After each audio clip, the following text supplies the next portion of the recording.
খাইতেছিলাম, police হয়ে কয় আপনি অ্যারেস্ট। আমি জিগেলাম খিল্লিকা, ওরা কয় আমরাও কইতে পারবো না, উপরের নির্দেশ 54, তারপরে চালান। সবাই পিস্তল নিয়ে ঘুরতে পারে, কিন্তু গুলি চালানোর আত্মা সবার থাকে না। আমারও পিস্তল আছে, আমি নিয়ে ঘুরি না, কারণ ওই জিনিস আমার কাছে থাকলে কেউই নিস্তার পাইব না।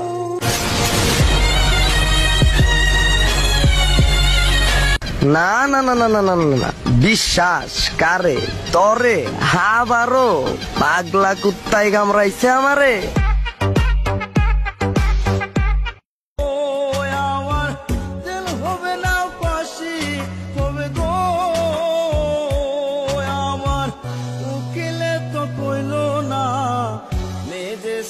শামসুল হক জামি